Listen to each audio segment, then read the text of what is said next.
الحمد لله وكفى وسلام على عباده الذين اصطفى أما بعد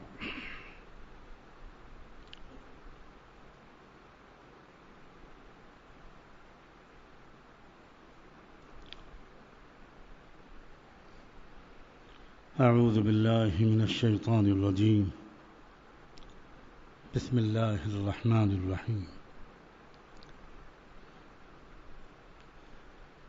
يا أيها الذين آمنوا آمنوا سبحان ربك رب العزة عما يصفون وسلام على المرسلين والحمد لله رب العالمين اللهم صل على سيدنا محمد وعلى آل سيدنا محمد وبارك وسلم اللهم صل على سيدنا محمد وعلى آل سيدنا محمد وبارك وسلم اللهم صل على سيدنا محمد وعلى آل سيدنا محمد وبارك وسلم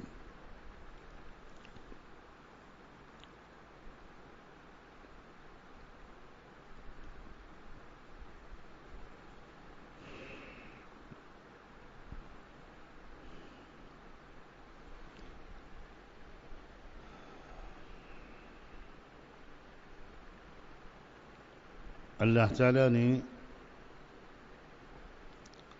ہم انسانوں کے اندر ایک شوق رکھا ہے چیزوں کی کوالٹی کو بہتر بنانے کا.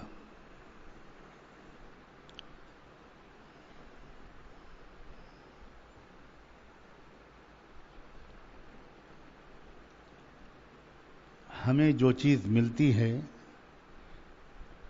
اللہ کے کرم سے ہمارا دل چاہتا ہے کہ یہ جس کوالٹی کی چیز ہے ہو سکے تو اس سے بہتر کوالٹی کی چیز مجھ کو مل جائے.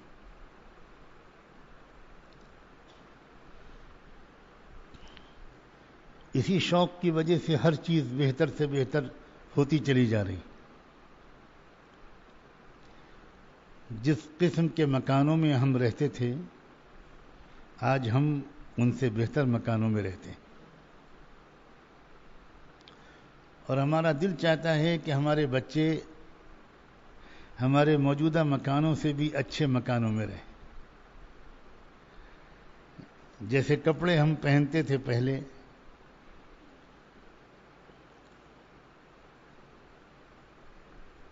آج ہم اس سے بہتر کپڑے پہنتے ہیں اور اسی طرح ہر چیز.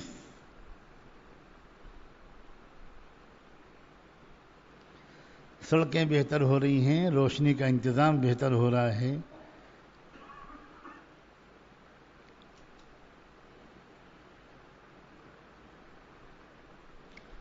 ساری دنیا کی ترقی انسانوں کے اسی شوق کی وجہ سے ہوئی. اگر یہ شوق نہ ہوتا تو جیسے کھانے پہلے کھاتے تھے, جیسے کپڑے پہلے پہنتے تھے, جیسے مکانوں میں پہلے رہتے تھے, جیسی سواریوں پر پہلے سوار ہوتے تھے, بس اسی پر قناعت رہتی. آگے بڑھنے کی کوئی کوشش ہی نہ ہوتی, اس لیے کہ آگے بڑھنے کی کوئی خواہش ہی موجود نہیں.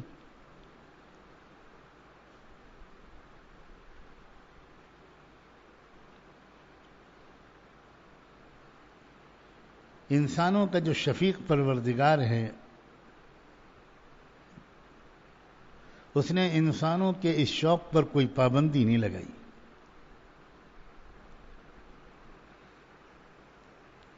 یہ نہیں کہا کہ اپنی چیزوں کو بہتر بنانے کی کوشش مت کرو.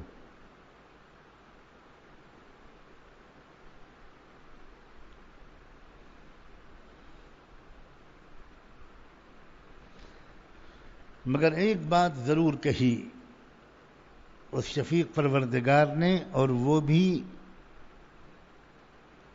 اپنے بندوں اور بندیوں سے محبت کی وجہ سے کہی، شفقت اور پیار کی وجہ سے کہی۔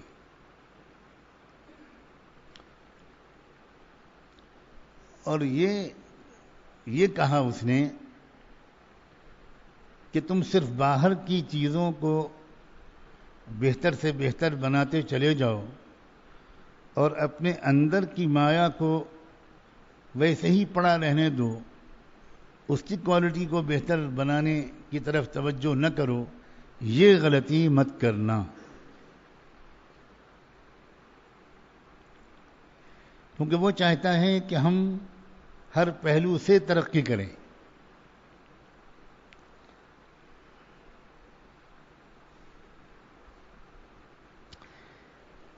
لیکن انسانوں سے اکثر یہ غلطی ہوتی ہے، ہم لوگوں سے، کہ باہر کی چیزوں کی کوالٹی کو بہتر بنانے کی کوشش تو سب کی طرح ہم بھی کرتے ہیں، لیکن اندر کی جو صفات ہیں ان کو بہتر سے بہتر بنانے کی کوشش کی طرف سے ہم میں سے اکثر لوگوں سے غفلت ہو جاتی ہے۔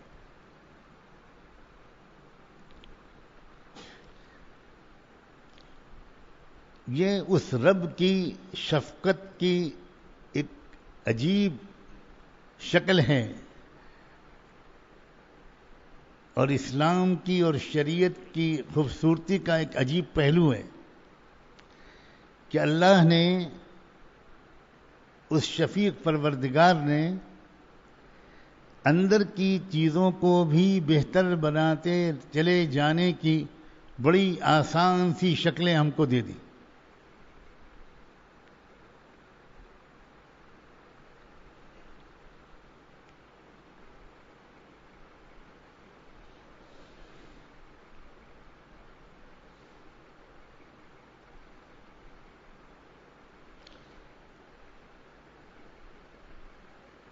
اس نے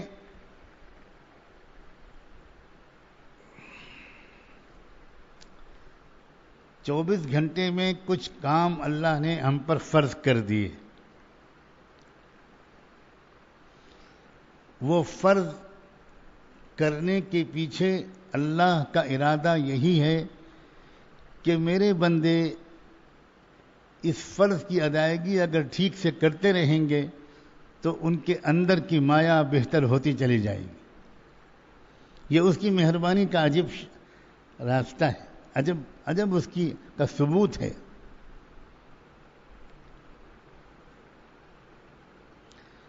ہم اپنے بدن کے ظاہری میل کچیل کو دیکھتے ہیں، اس کو فوراً دھو لیتے ہیں، صاف ستھرے ہو جاتے ہیں، اور اللہ کی نظر ہمارے بدن کے میل کچیل سے آگے بڑھ کر 24 گھنٹے میں بار بار دل پر لگنے والے دھبوں پر بھی پڑتی ہے۔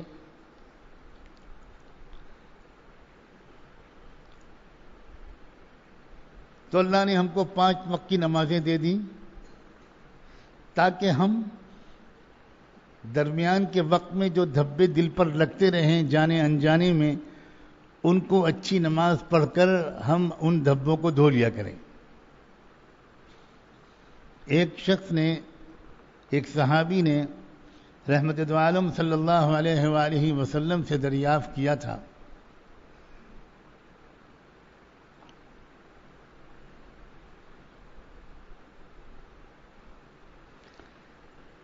ایک سوال پوچھا ایک صحابی نے اللہ کے رسول صلی اللہ علیہ وسلم سے،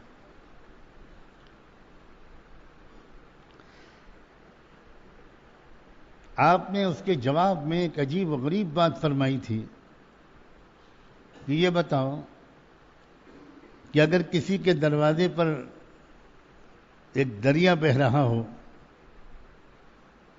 اور دن میں 5 بار وہ اس دریا میں غسل کرتا رہے تو اس کے بدن پر کوئی میل کچیل بچے گا؟ اس نے ذرا سی محنت کی، پسینہ آیا، گرد و غبار پڑی، پھر اس نے ایک غوطہ لگا لیا، نہا لیا، صاف ہو گیا۔ تو آپ نے بہت باریک بات کی طرف اشارہ فرماتے ہوئے آسان لفظوں میں فرمایا کہ تم یہ جو 5 وقت کی نمازیں پڑھتے ہو یہ اللہ نے اسی لیے دی ہیں. اللہ تعالیٰ جانتا ہے کہ دنیا کی زندگی میں رہتے ہوئے بہت کوشش کے باوجود تمہارے دل پر دھبے لگتے رہیں گے، اور اللہ نے یہ انتظام اس لیے کیا ہے کہ وہ دھبے دھلتے چلے جائیں، کیونکہ اللہ یہ چاہتا ہے کہ جیسا صاف ستھرا دل دے کر اس نے دنیا میں ہم کو بھیجا ہے، اللہ ہم سے بس یہ چاہتا ہے کہ دنیا سے ہم جب اللہ کے پاس واپس جائیں تو جیسا صاف ستھرا دل لے کر ہم اس کے پاس سے آئے تھے ویسا ہی صاف ستھرا دل لے کر واپس جائیں. وہ دل پر دھبا نہیں دیکھنا چاہتا. اب اس کا تقاضا تو بظاہر یہ تھا کہ انسان دنیاوی جھنجھٹوں سے دور کہیں جنگل میں اکیلے میں جا کر پڑ جاتا، نہ کسی کی بات سنتا، نہ کسی سے بات کرتا، نہ کسی کو دیکھتا، نہ کچھ خریدتا، نہ کچھ بیچتا. تب کہیں جا کر انسان کے نزدیک یہ ممکن ہوتا کہ اس کے دل پر کوئی دھبا ہی نہ لگے. اور اسی لیے جب لوگوں نے اپنی عقل سے سوچا، مختلف قوموں کے اچھے لوگوں نے جب یہ سوچا کہ ہمیں اپنے دل کو دھبوں سے پاک صاف رکھ کر خدا کے پاس واپس جانا ہے، تو انہوں نے ہمیشہ اس کی یہی ترکیب سوچی کہ بھئی یہ تو ممکن ہی نہیں ہے کہ ہم دنیا کے تمام جھنجھٹوں میں پڑے بھی رہیں اور ہمارا دل دھبوں سے محفوظ بھی رہے. یہ نہیں ہو پائے گا. اس لیے ایک ہی راستہ سب نے سوچا کہ بھئی نکل جاؤ جنگلوں میں، نہ شادی، نہ خاندان، نہ فیملی، نہ بچے، نہ کاروبار، نہ کچھ، الگ تھلگ رہو. تبھی بچ پائے گا ہمارا دل داغ دھبوں سے.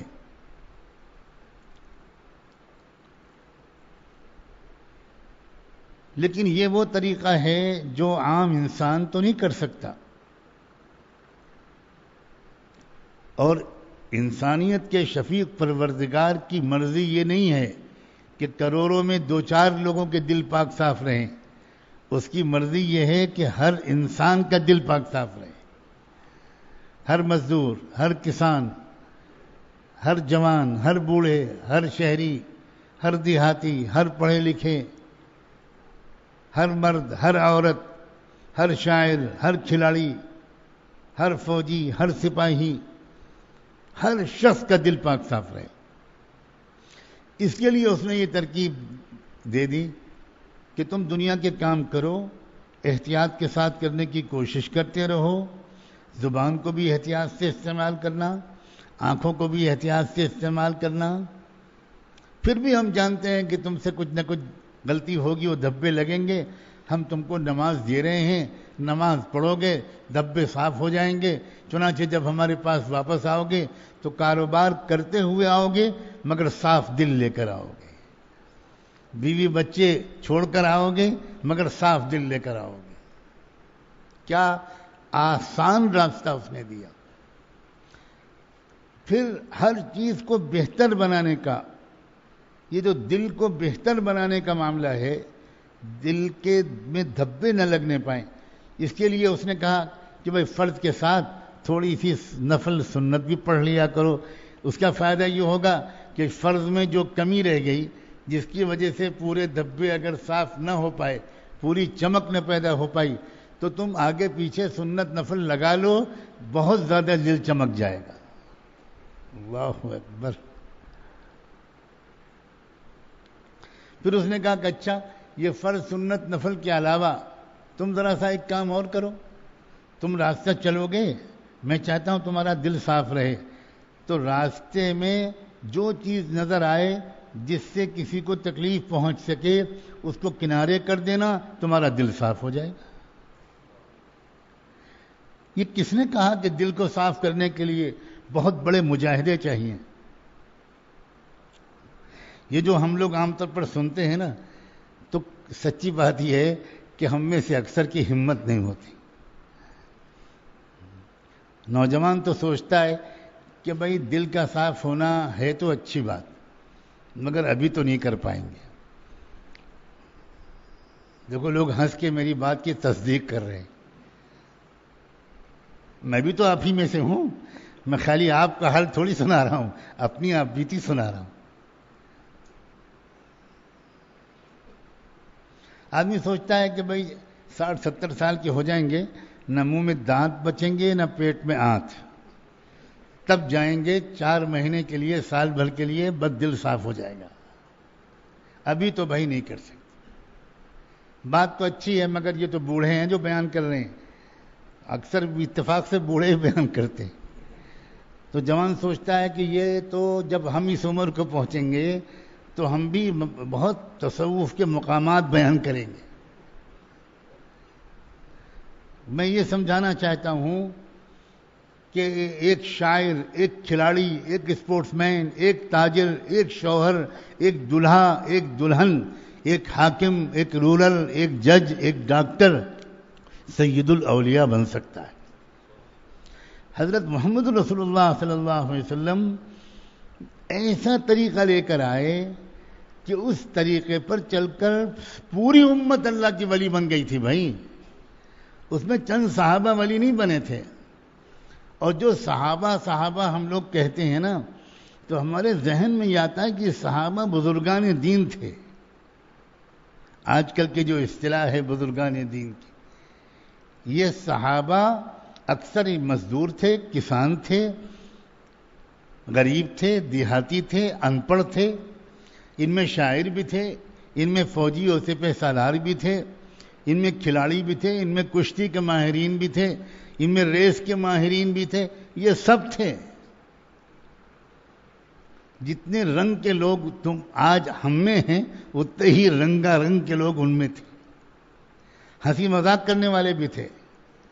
سب کے سب ایسے نہیں تھے کہ جن کو دیکھتے ہی قبر یاد آ جائے. بہت شرارت چلبلے مزاج کے لوگ بھی تھے. اللہ اس گستاخی کو میری معاف کرے. مگر جو ترکیب دی تھی نا اللہ کے رسول نے، کہ تم اپنے دل کو کوالٹی کو اور بہتر بنانا چاہتے ہو نا، تمہاری فطرت ہے کہ ہر چیز کو تم میں ایک لالچ ہے کہ اور بہتر اور بہتر اور بہتر. یہ لالچ ہی تو دنیا کو ترقی دلا رہی ہے. یہ لالچ نہ ہوتی تو دنیا تو وہیں ہوتی جہاں سینکڑوں سال پہلے تھی. ایک فلسفی گزرے ہیں ارسطو.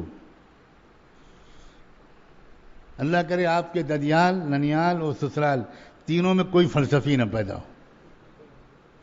کہو آمین. کیونکہ فلسفی عجیب چیز ہوتی ہے، بالکل نان پریکٹیکل، بالکل غیر عملی، خیالی دنیا میں کھویا ہوا انسان. اس بہت بڑا فلسفی گزرا ہے. ہر چیز کو عقل سے سمجھنے کی کوشش. تو ایک زندگی کا ایسا دور گزرا کہ اس نے ایک ایک چیز پر غور کرنا شروع کیا کہ اس چیز کے پیدا کرنے میں ہمارا کیا فائدہ ہے. مکھی کے پیدا کرنے میں کیا فائدہ، مچھر کے پیدا کرنے میں کیا فائدہ، یہ صبح دوپہر شام میں کیا فائدہ ہے، گرمی سردی میں کیا فائدہ ہے. اور ہر چیز کا جواب اس کو ملتا گیا کہ اس میں یہ فائدہ، اس میں یہ فائدہ. سنا ہے مکھی کے پیدا کرنے میں 700 فائدے. یہ لکھا ہے علماء نے. کتاب الحیوانات ایک کتاب ہے، ہمارے علماء نے ایک ایک چیز پر ریسرچ کیا. علامہ دمیری رحمۃ اللہ علیہ نے دنیا کی تاریخ میں پہلی وہ کتاب لکھی جس میں دنیا کے ایک ایک جانور پر ریسرچ کیا انہوں نے. آج کہتے ہیں کہ وائلڈ لائف، جنگل کے جانور، وہ اس پر آج ریسرچ ہو رہا ہے. یہ تو ہمارے بزرگوں کی ترکے کو چرا کر کھا رہے ہیں. اس زمانے میں، جس زمانے میں یہ ریسرچ کے اسباب و وسائل نہیں تھے، انہوں نے ہزاروں میل کا سفر کیا، جنگلوں میں گئے، ایک ایک جانور کو پالا، ایک ایک کیڑے پر نظر کی، اور اس اللہ کی اس عجیب و غریب مخلوق اور اللہ کی قدرت کا شاہکار بیان کرنے کے لیے کئی جلدوں میں کتاب لکھی. تو اس میں انہوں نے مکھی کے بارے میں لکھا ہے کہ 700 اس کے فائدے ہیں پیدا کرنے کے. اگر وہ سب گناؤں، بول تو مجھے یاد بھی نہیں، سب گناؤں تو پورا عشرہ تو اسی میں گزر جائے گا. فضائل مکھی.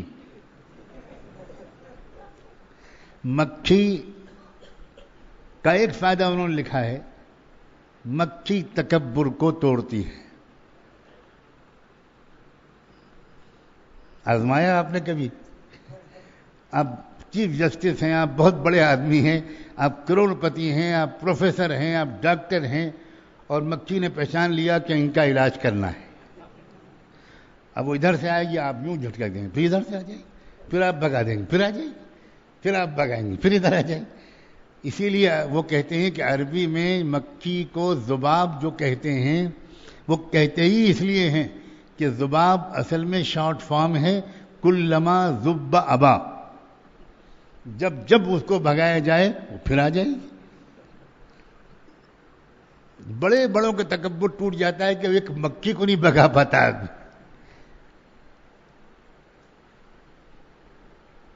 تو ارسطو بہت چیزوں کے فائدے اور مقصد کو پہچان گیا، ایک چیز پہ آ کے اٹک گیا. اور یاد رکھنا، جو نبوت سے جواب لیتا ہے سوالوں کا، وہ کہیں نہیں اٹکتا. جو نبیوں کے سوا کسی اور سے اپنے سوالوں کا جواب لیتا ہے، وہ قدم قدم پر اٹکتا ہے. چنانچہ ارسطو اٹک گیا کہ یہ لالچ کے پیدا کرنے سے کیا فائدہ ہے. سارے جھگڑے لالچ کی وجہ سے، ساری لڑائیاں لالچ کی وجہ سے، سارے مقدمے بازیاں لالچ کی وجہ سے. یہ نہ ہوتی لالچ تو کتنی سلامتی اور سکون کے ساتھ زندگی گزرتی.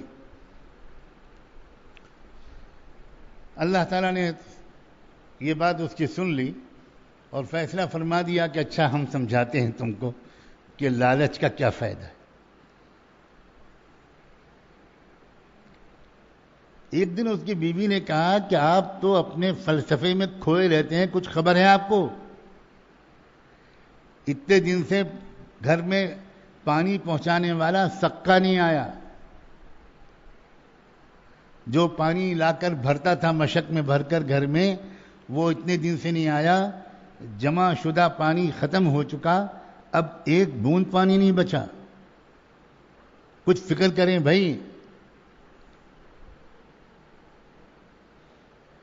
ادھر بہو نے آواز لگائی کہ ابا کچھ خبر ہے؟ جو صفائی کرنے والا آتا تھا، کچرا اٹھانے والا، غلاظت اور گندگی صاف کرنے والا، وہ بھی 10 دن سے نہیں آیا. بدبو آ رہی ہے گھر میں، اب رہنے کو دل نہیں چاہتا. تو فکر مند ہو گئے وہ کہ بھائی اب تو باہر نکلنا ہی پڑے گا. اور میں دیکھتا ہوں، میں جاتا ہوں، میں تحقیق کرتا ہوں کہ یہ کیا بات ہے. سکے نے بھی آنا چھوڑ دیا اچانک، اور یہ صفائی کرنے والے کرمچاری نے بھی آنا چھوڑ دیا اچانک. یہ ہوا کیا؟ تو اب یہ صاحب گئے، ارسطو صاحب سکے کے پاس گئے تو سکا بیٹھا ہوا حقہ پی رہا تھا. اس نے کہا بھائی تم نے آنا چھوڑ دیا، گھر میں پانی کی بوند نہیں بچی، یہ کیا ہوا؟ اس نے کہا صاحب میرے پاس اتنے پیسے جمع ہو گئے ہیں کہ ابھی کئی دن تک نہیں آؤں گا تو کوئی حرج نہیں ہوگا، جب سب خرچ ہو جائیں گے تب آؤں گا. تب کچھ سمجھ میں آنا شروع ہوا کہ لالچ بہت ضروری چیز ہے. پھر گیا وہ صفائی کرنے والے کے پاس اور اس سے پوچھا کہ بھائی تم نے آنا بند کر دیا، گھر میں بہت مشکل ہو رہی ہے، کچرا کوڑا جمع ہو گیا ہے، گندگی جمع ہو گئی ہے، کیوں آنا چھوڑ دیا؟ تو اس نے بھی کہا کہ اتنے پیسے ہیں، اتنی آمدنی ہو گئی ہے کہ اطمینان سے ایک مہینہ بیٹھ کے کھائیں گے, چھٹی منائیں گے, تب آئیں گے. تب اس نے کہا کہ بھئی مان گئے, لالچ بہت ضروری چیز ہے. دوستو یہ بات کو سمجھو, تھوڑا سا اس لالچ کا رخ اللہ کی رضا کی طرف کر دو, مسئلہ حل ہے. کوئی مشکل مسئلہ نہیں ہے, کوئی فطرت کے خلاف چیز نہیں ہے. ہمارے اندر یہ خواہش ہے کہ ہر چیز بہتر ہو, تو اس خواہش کو بھی تو کہیں نہ کہیں اپنے اندر زندہ کر لو کہ تقویٰ بہتر ہو جائے, نمازیں بہتر ہو جائیں, رکوع سجدے بہتر ہو جائیں, اللہ سے تعلق بہتر ہو جائے, مسلمانی ہماری بہتر ہو جائے, ایمان ہمارا بہتر ہو جائے. اور اس کے لیے بڑی آسان ترکیبیں اللہ تعالیٰ نے دے دی. ہفتے بھر کی نمازیں, ہفتے بھر کی تہجد, ہفتے بھر کی اوابین, ہفتے بھر کی نفلیں. اس کے بعد اللہ نے کہا کہ تم کو اور تھوڑا مزہ چکھاتے ہیں. ایک ہفتے میں ایک دن جمعے کا دن ایسا دیتے ہیں جس دن جمعے کے دن پورے دن میں زمین والے آسمان پر اتر کر میں انتظار میں رہوں گا, جو تم میں سے مجھ سے معافی مانگ لے گا میں معاف کر دوں. ہم لوگ غفلت کر کے اپنے ہی تو نقصان اٹھا رہے ہیں. کوئی مشکل مسئلہ نہیں ہے, کوئی بہت بڑا مجاہدہ اللہ کے رسول کی امت سے اللہ نے نہیں مانگا ہے.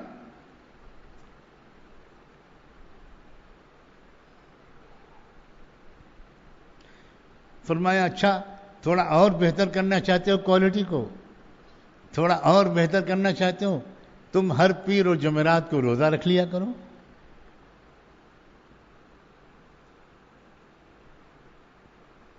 ہر پیر و جمعرات کو نہیں رکھ پاتے تو مہینے کے 3 دن رکھ لیا کرو. یہ سب ایمان, اللہ سے تعلق, اندر کی کیفیت, دل کا حال, اس سب کو بہتر بنانے کے آسان نسخے.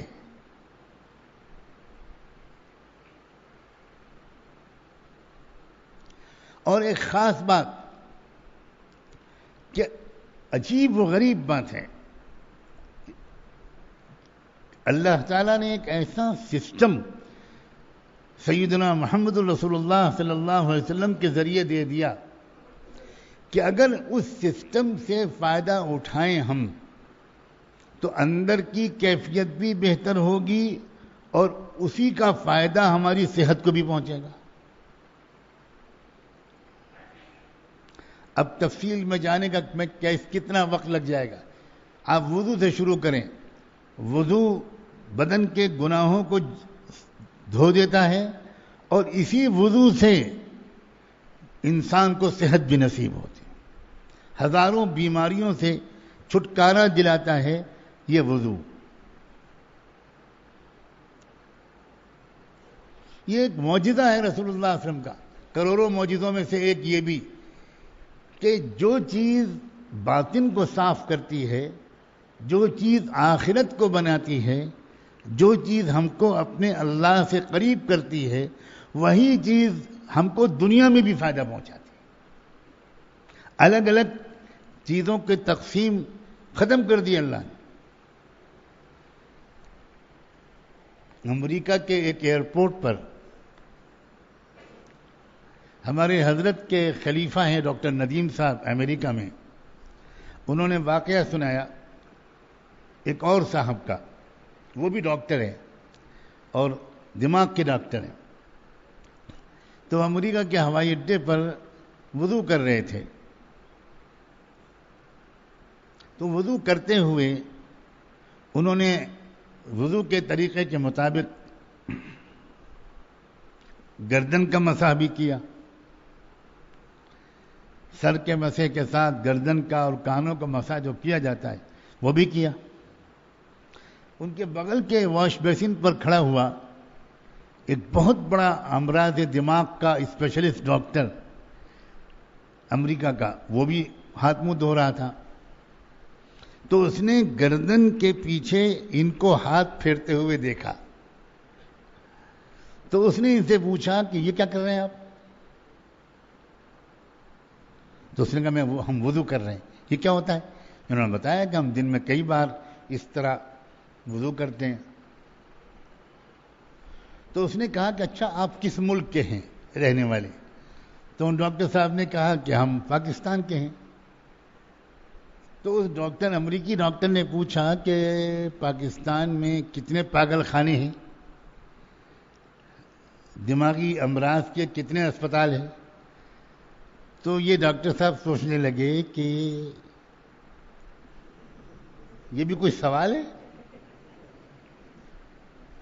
کسی ملک والے سے آپ پوچھیں کہ آپ کس ملک کے ہیں، اس کے بعد پہلا سوال یہ کریں کہ وہاں پاگل خانے کتنے. تو اس کا مطلب تو یہی ہے کہ آپ کو تلاش ہے اپنے علاج کے لیے یا اپنے کسی رشتہ دار کے علاج کے لیے. تو انہوں نے بیچاروں نے بلا ٹالنے کے ارادے سے شاید بتا دیا کہ 7-8 ہیں.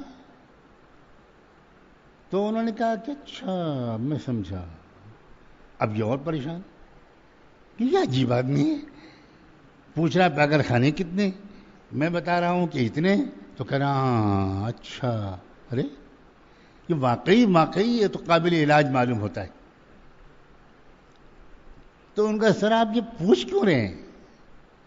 پھر جب میں بتا رہا ہوں تو آپ کہہ رہے ہیں اچھا. ان کا اصل میں دیکھو بات یہ ہے کہ میں اسپیشلسٹ ہوں، دماغی امراض کا ڈاکٹر ہوں. ہمارے نیو یارک شہر میں 70 اسپتال ہے اور وہ کم پڑ رہے ہیں. تمہارے پاس پورے ملک میں 7 ہیں. اس کی وجہ کیا ہے؟ میں سمجھ رہا ہوں کہ جو لوگ دن میں 5-7 بار گردن پر گیلا ہاتھ پھیریں گے ان کو دماغ کی بیماری کبھی نہیں ہو سکتی.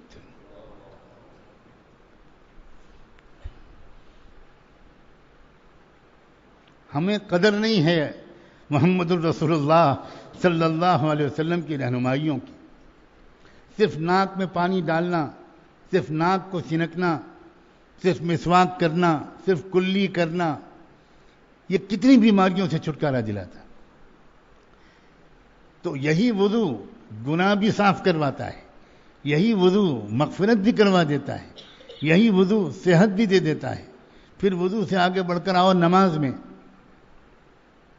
اب کون تفصیل سنائے نماز کی؟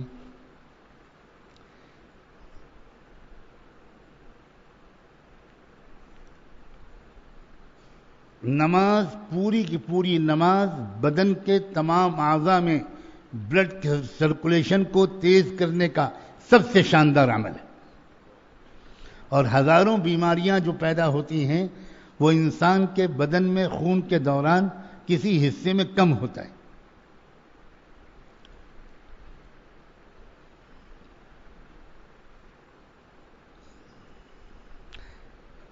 ہمارے ایک دوست امریکہ میں پڑھتے تھے،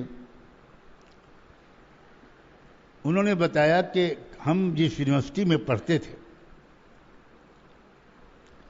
اس میں جو انگریز، امریکن، یہودی، عیسائی، ہندو، سکھ لڑکیاں تھیں جو امریکہ ہی میں پیدا ہوئیں یا باہر سے آ کر انہوں نے وہاں داخلہ لیا، وہ دیندار مسلمان لڑکیوں سے ایک بات بہت کریت کر پوچھتی تھی کہ ہمارے چہروں پر یہ مہاسے نکلتے ہیں، اتنے کریم لگاتے ہیں ہم، لیکن وہ مہاسے ختم نہیں ہوتے. یہ دانے، یہ پھنسیاں سمجھتے ہیں نا مہاسے، نوجوانوں میں عام طور پر ہوتے ہیں.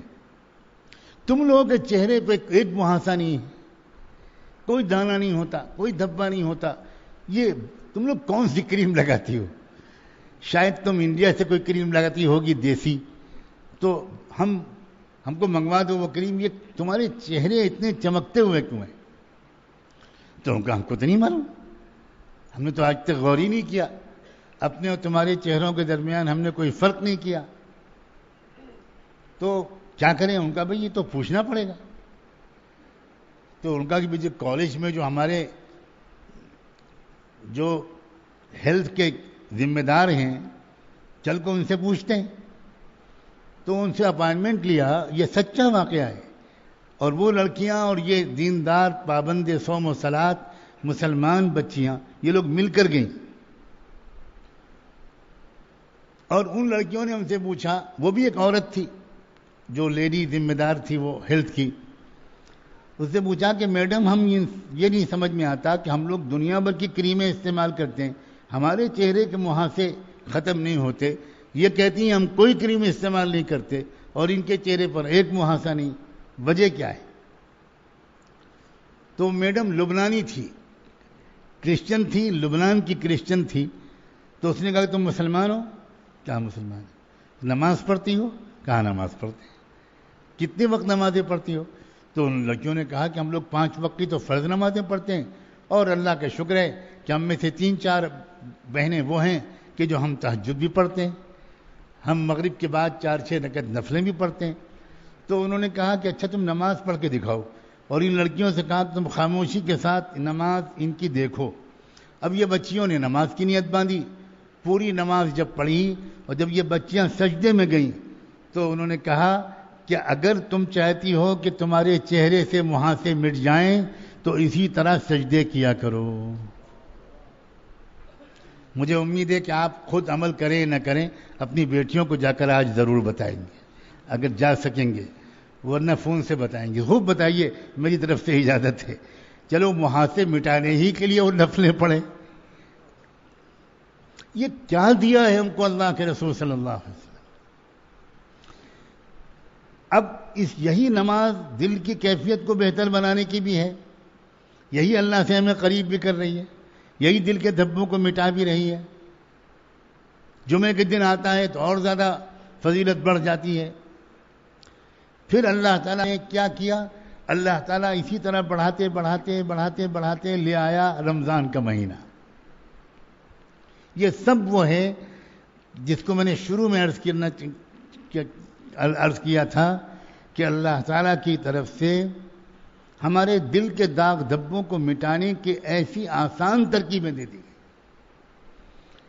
اب اللہ تعالیٰ نے دیکھا کہ میرے بہت سے بندے وہ ہیں کہ سال بھر کی نمازوں کے باوجود، سال بھر کی ان کی بہت سے نیک اعمال کے باوجود ان کے دل پر دھبے رہ گئے، ان کے اعمال نامے میں گناہ بچے گئے، گناہ رہ گئے۔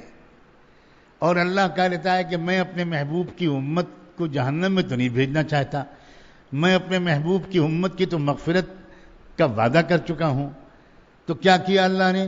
اللہ نے کہا اچھا میں ایک مہینہ دے دیتا ہوں رمضان کا، اس رمضان کے مہینے میں 24 گھنٹے ایسے اعمال تم کو کرنے کا دل بھی چاہے گا، ایسی تجلیات بھی اترتی رہیں گی کہ تمہارا دل صاف ہوتا رہے۔ جب پہلے سے جن کا دل صاف ہے ان کا پہلا عشرہ شروع ہوتے ہی رحمت کی بارش ہونے لگے گی۔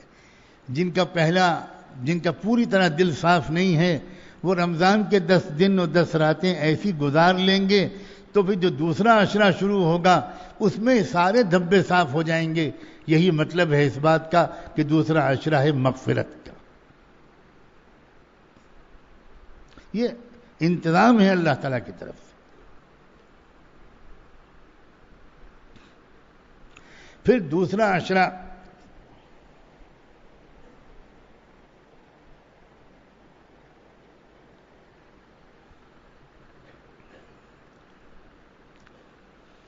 اللہ تعالیٰ نے ایسا عمومی انتظام کر دیا، اگر اللہ تعالیٰ اس کو اختیاری کر دیتا تو آپ بتاؤ ہم میں سے کتنے لوگ پورے مہینے کے روزے رکھتے ہیں؟ یہ فرض کر دینا یہ ہم پر اللہ تعالیٰ کا بہت بڑا احسان ہے، کیونکہ اللہ تعالیٰ یہ جانتے ہیں ہماری کمزوریوں کو کہ باوجود بہت سمجھانے کے میرے بہت سے بندے نفلی روزے نہیں رکھیں گے۔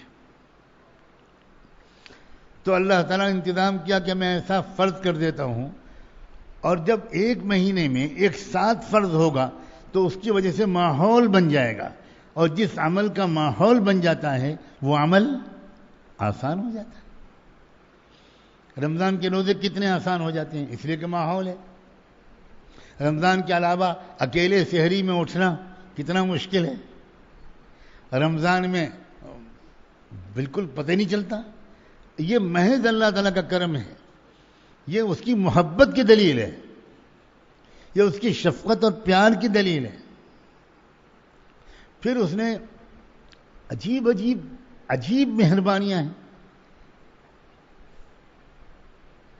کہا کہ تم سحری کھاؤ اور سحری کھا کے بدن بھی تمہارا مضبوط ہوگا, روزہ بھی آسانی سے گزرے گا, اور سحری کی برکت سے میں تمہارے دل کے دھبوں کو اور صاف کر دوں.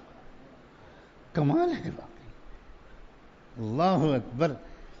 کوئی دنیا میں سوچ سکتا ہے بھئی سحری کھا کے پیٹ بھر لو گے, مضبوطی آ جائے گی, انرجی آ جائے گی, شام تک بھوکا پیاسا رہنا آسان ہو جائے گا. یہ تو فضائل سمجھ میں آتے ہیں, لیکن سحری کھانے کے نتیجے میں مغفرت کر دوں گا میں تمہاری. یہ کیا ہے؟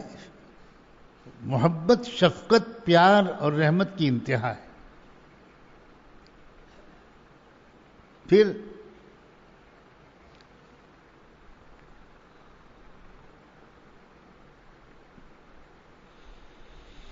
اللہ اکبر و کبیرہ. فرمایا تم ایک فرض نماز پڑھو گے رمضان میں تو 70 فرضوں کے ذریعے دل میں جو چمک پیدا ہوتی, میں تمہارے ایک فرض کے ذریعے دل میں وہ چمک پیدا کر دوں. تم جو نفلیں پڑھو گے, وہ نفلوں کو ایک نفل کے ذریعے اتنی دل میں چمک پیدا کر دوں گا جتنی فرض عمل کے ذریعے رمضان کے علاوہ ہوتی ہے.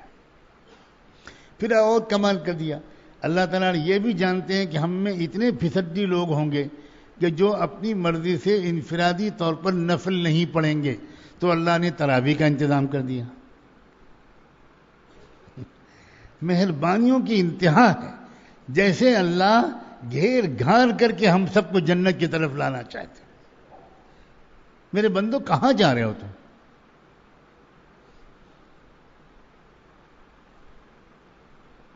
پھر نظام بھی عجیب و غریب رکھا.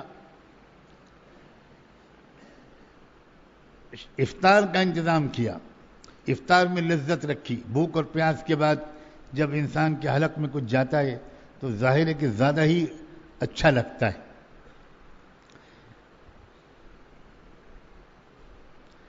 تو یہ فرمایا کہ جب تم افطار کے وقت میں مزے لے رہا کرو, کھاتے پیتے وقت تم کو اچھا لگے گا, تو اس وقت ایک بات کو بھی یاد کر لو تو اور مزہ آئے گا کہ روزے دار کو 2 خوشیاں ملیں گی. للصائم فرحتان, ایک خوشی ملے گی افطار کرتے وقت, اور ایک خوشی ملے گی قیامت میں اللہ کا دیدار کرتے وقت.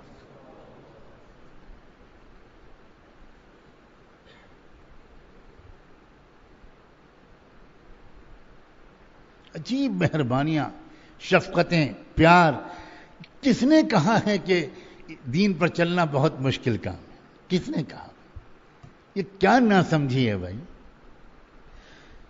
یعنی کسی شفیق پروردگار, بہت محبت کرنے والے پیارے رب کے پیار کو محسوس کرنا یہ کوئی مشکل کام ہے؟ ہمارا ذائقہ خراب ہو گیا, ہم نے اسلام کو سمجھا ہی نہیں. اب اس میں بھی درجہ بدرجہ بڑھا رہے ہیں اللہ. ایک پہلے عشرہ کا مقام ہے, ایک دوسرے عشرے کا مقام ہے. پہلے عشرے اور دوسرے عشرے میں اللہ میاں نے یہ کہا کہ بھائی تم چھوڑ دو, اتنے بجے سے اتنے بجے تک میرے لیے کھانا چھوڑ دو, میرے لیے ذرا پینا چھوڑ دو. دوست ہو, دوست تو دوست کے لیے سب کچھ چھوڑ دیتا ہے. تو میری دوستی کا حق نبھاؤ نا, مجھے کچھ ثبوت تو دو کہ تم میرے دوست ہو.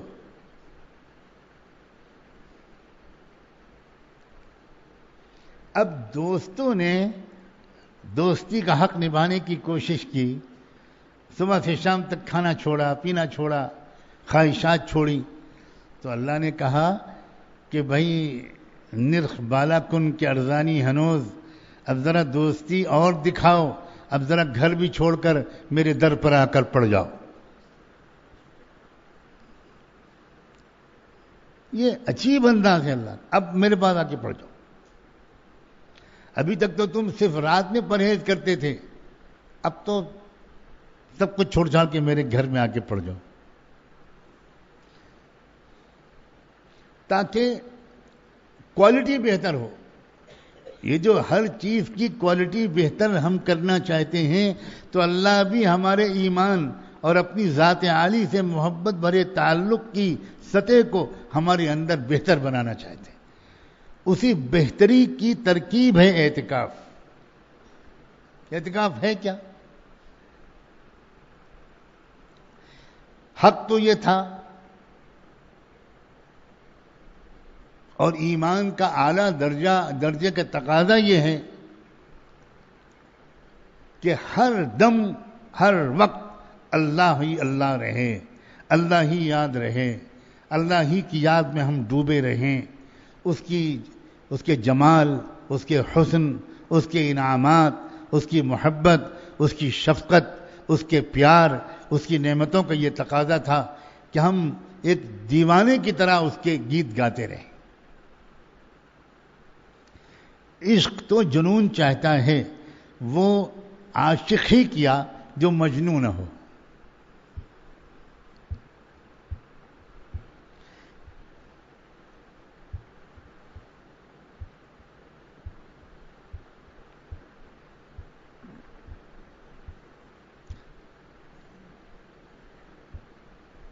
کسی چیز سے واسطہ ہی نہیں ہوتا مجنوں کو۔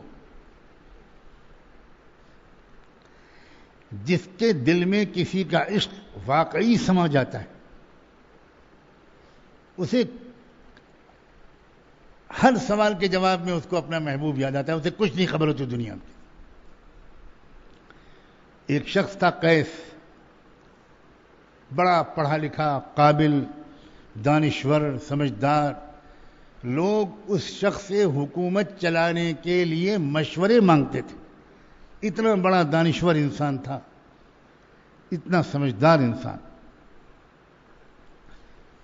لیکن اس کو ایک عورت سے عشق ہو گیا، دل دے دیا، دیوانہ ہو گیا۔ بس پھر اس کے بعد پڑھا لکھا تھا جو کچھ نیاز نے وہ صاف دل سے بھلا دیا۔ جن نوجوانوں کو عشق ہو چکا ہے یا ابھی جاری ہے وہ یہ میری بات ٹھیک سے سمجھ پائیں گے۔ آج کل تو اکثر مجنوں ہوتے ہیں اور ان کی کئی لیلائیں ہوتی ہیں۔ پہلے زمانے میں تو سچے مجنوں ہوتے تھے تو ایک ہی لیلا ہوتی تھی۔ ایک صاحب نے خط لکھوایا، ایک لو لیٹر، نوجوان سنے غور سے۔ ایک صاحب نے اپنی سیکریٹری سے کہا کہ ذرا لیٹر لکھو، اور ڈارلنگ اور nearest and dearest one to me, I love you اور آئی مس یو، اب شاندار محبت کا خط۔ اور اس کی بیچاری سیکریٹری بھی لڑکی تھی، اس نے خط لکھتے ہوئے سوچا کہ پتہ نہیں کون خوش نصیب لڑکی ہے جس کو ہمارے باس اتنا یاد کرتے ہیں، کہاں رہتی ہوگی، کتنی خوش قسمت ہے، کاش میں اس کی جگہ پر ہوتی۔ جب خط پورا ہو گیا تو باس نے کہا کہ میری ڈائری میں 11 لڑکیوں کے ایڈریس لکھے ہیں، سب کو بھیج دو۔ آج کل کے عاشق ایسے ہوتے ہیں، دھوکے منانا، سب بےہودگی ہے، کوئی کسی کا وفادار نہیں ہے اس زمانے میں، سب جانوروں کی طرح منہ مارتے ہیں۔ نوجوانوں ہوشیار رہنا، لڑکے بھی دھوکے باز، لڑکیاں بھی بے وفا۔ پاک دامن رہو گے تو سچی محبت کرنے والی شریک زندگی ملے گی، پاک دامن نہیں رہو گے تو تم بھی دھوکے باز اور تم کو جو ملے گی وہ بھی دھوکے باز۔ یہ اصول ہے قدرت کا، الخبیثات للخبیثین والخبیثون للخبیثات والطیبات للطیبین والطیبون للطیبات۔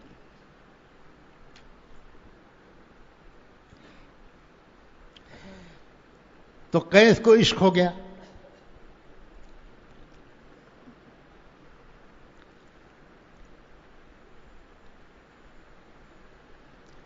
وہ ایک راستے سے گزر رہے تھے،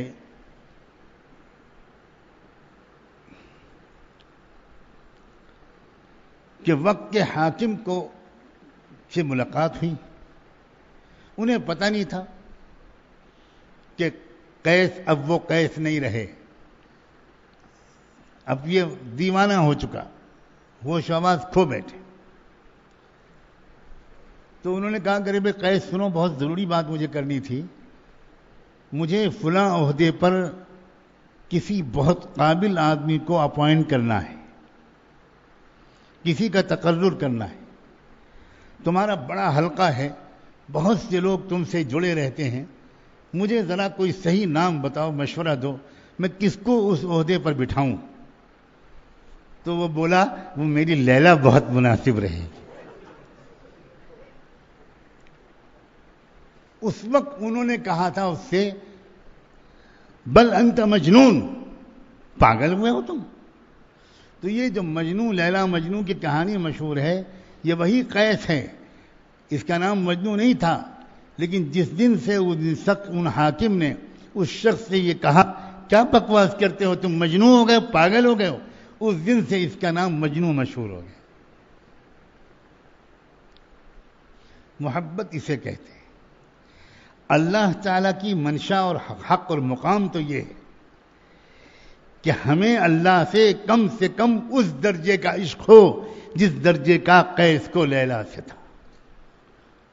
ہمیں ہر وقت وہ یاد آئے، گلاب کا پھول دیکھیں تو وہ یاد آئے، پیڑ دیکھیں تو وہ یاد آئے، سبزی دیکھیں تو وہ یاد آئے، سورج دیکھیں تو وہ یاد آئے، چاند دیکھیں تو وہ یاد آئے، سمندر اور دریا دیکھیں تو وہ یاد آئے، ہوائیں چلیں تو وہ یاد آئے، پرندے چہچہاتے ہوئے دکھائی پڑیں تو وہ یاد آئے۔ ہمیں تو ایسا تعلق ہونا چاہیے، ہر لقمے پر یاد آئے، پانی کے گھونٹ پر یاد آئے، آئینہ دیکھیں تو وہ یاد آئے، گھر میں داخل ہوں تو یاد آئے، بیوی کا ہنستا مسکراتا چہرہ دیکھیں تو وہ یاد آئے، ننھے منھے بچوں کو گھر کی آنگن میں دوڑتے ہوئے اور اپنی ٹانگوں سے لپٹتے ہوئے دیکھیں تو اللہ یاد آئے۔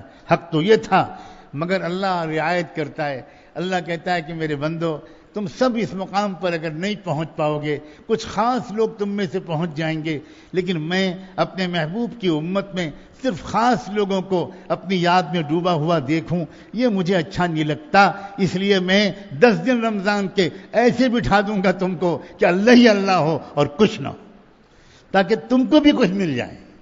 یہ اعتکاف ہے۔ اعتکاف کا مقصد اللہ کے وہ ولی جن کو واقعی ہر وقت اللہ یاد آتا ہے، کچھ تو مشابہت ہم عام لوگوں کو ان اولیاء اللہ سے ہو جائے، یہ ہے اعتکاف کا مقصد۔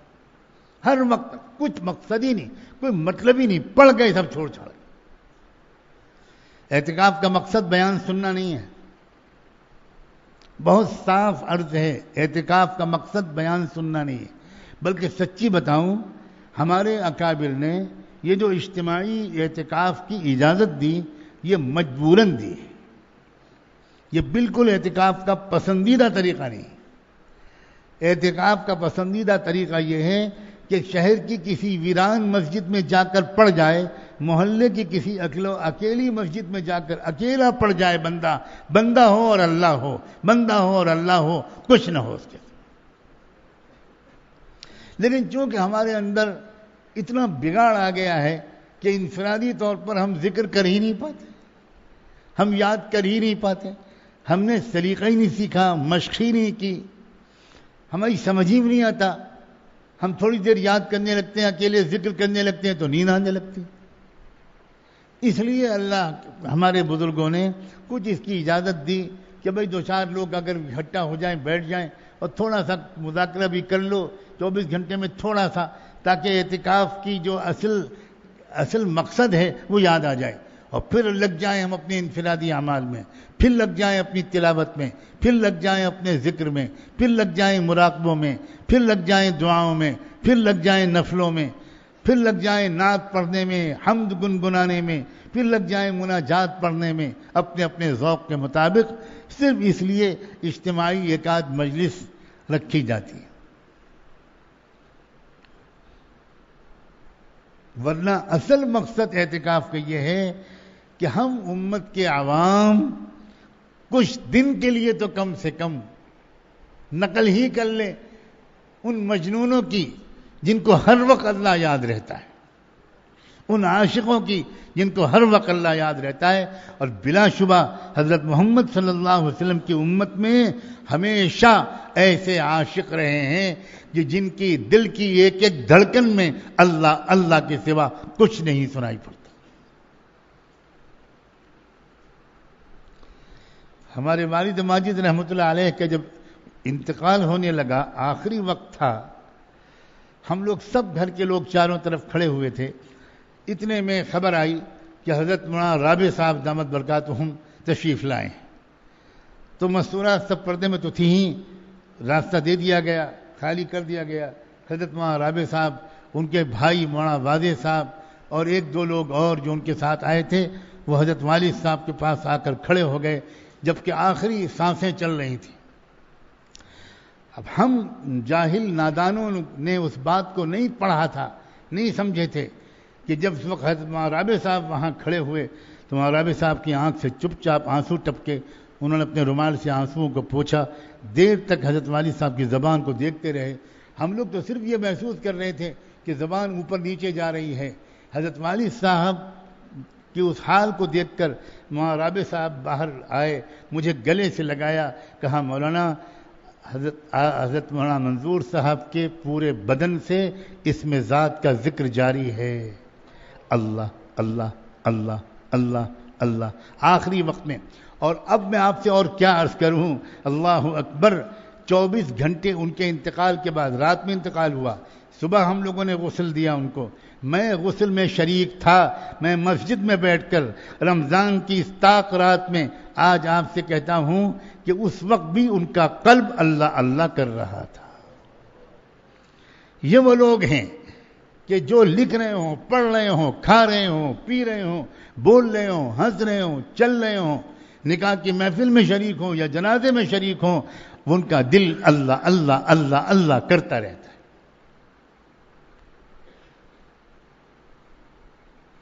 اللہ اس مقام کی طلب عطا فرما، اس مقام کے لیے کا شوق عطا فرما، اس مقام تک پہنچا دیجئے اللہ.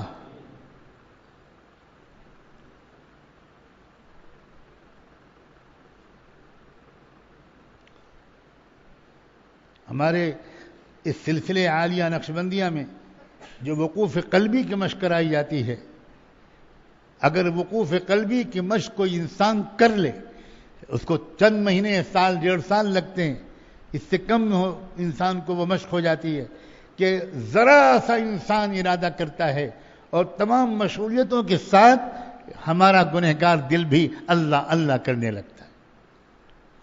اعتکاف اس کے لیے ہے.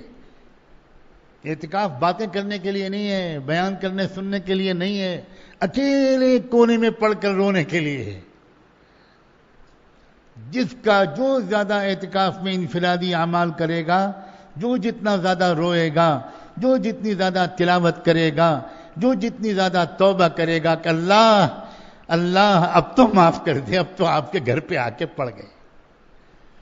حضرت شیخ الحدیث رحمۃ اللہ علیہ نے ایک عجیب انداز سے اشارہ کیا ہے کہ بھائی جب دروازہ نہیں کھلتا، جب نہیں مطالبے مانے جاتے تو مطالبہ کرنے والے دھرنا دے کے بیٹھ جاتے ہیں کہ اب جب تک ہماری مانگیں پوری نہیں ہوں گی ہم تو دروازہ چھوڑ کر جائیں گے ہی نہیں، ہم تو دھرنے پہ بیٹھ گئے. یہ اعتکاف کیا ہے؟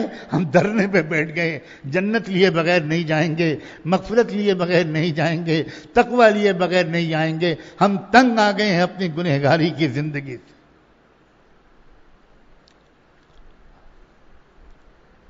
ہر ایک سے گھبرا کر آئے ہیں، ہر شغل سے گھبرا کر آئے ہیں، بھاگ کر آئے ہیں. آمد بدرت بن کر آپ کے در پر بھکاری بن کے آ گئے. اب اس سے بڑا تو کوئی اور در ہے نہیں.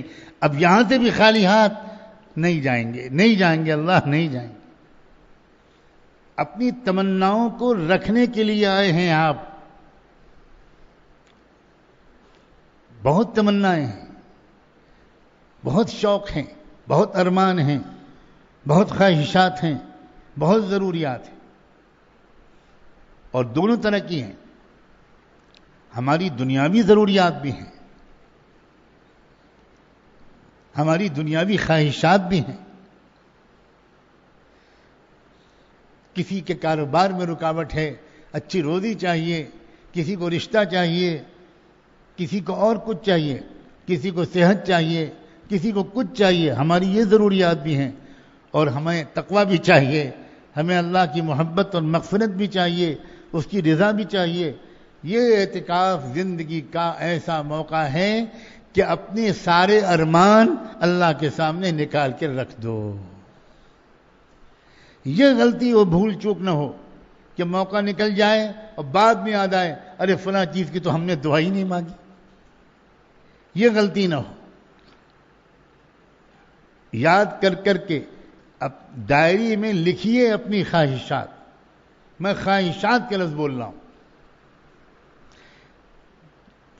پیاری سی وفادار بیوی بیمار چل رہی ہے، 1 سال سے علاج ہو رہا ہے، فائدہ نہیں ہو رہا. اس رمضان میں سجدے میں پڑھ کر اپنی اس وفادار بیوی کے لیے صحت مانگ لیجئے.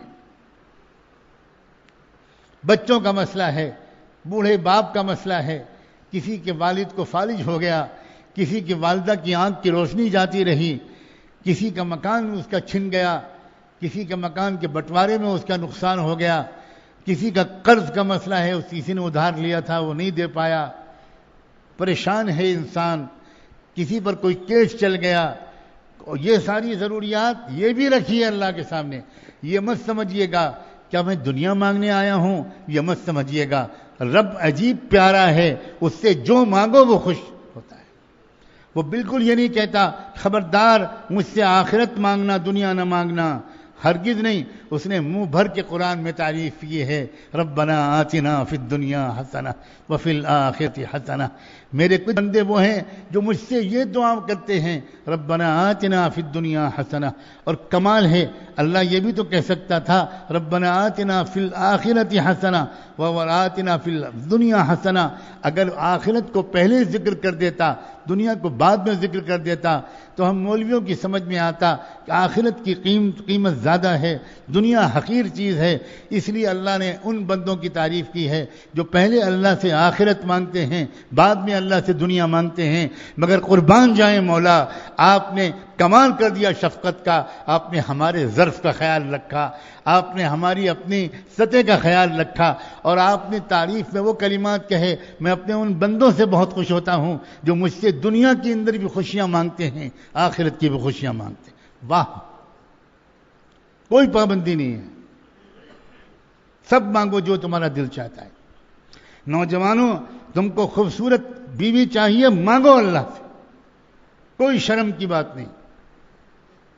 ماں باپ سے مانگتے ہوئے شرما سکتے ہو مگر رب سے مانگتے ہوئے مت شرمانا. مانگو کیا مانگتے ہو، مانگو. اللہ سنتے ہیں کہ لوگ حج کرنے جاتے ہیں، اللہ ہم کو بھی تو بلا لیجئے. رمضان کا مہینہ ختم ہوتے ہی حج کا موسم شروع ہو جاتا ہے. چاند نکلا شوال کا اور حج کا موسم شروع ہوا. اس کی بھی عجیب و غریب حکمت ہے. اللہ تعالیٰ کہتے ہیں کہ اچھا چھوڑنے کی تم نے بہت عادت ڈالی، تم نے کھانا چھوڑا روزہ رکھ کر، تم نے پانی چھوڑا روزہ رکھ کر، تم نے خواہشات چھوڑی روزہ رکھ کر، پھر تم نے گھر بار چھوڑا، محلے کی شہر کی مسجد میں آ گئے اعتکاف کے لیے. اب میں چاہتا ہوں کہ تم وطن بھی چھوڑو، ملک بھی چھوڑو، آؤ میرے گھر پر، آؤ محبت کے مرکز میں آؤ. عاشقوں کی بستی ہے وہ. مکہ کیا ہے؟ عاشقوں کی بستی. ابراہیم عاشق، اسماعیل عاشق، ہاجرہ عاشقہ. اس عاشقوں کی بستی میں آؤ گے تو یہاں عاشقوں کی برکتیں یہاں کی فضاؤں میں آج بھی زندہ ہیں.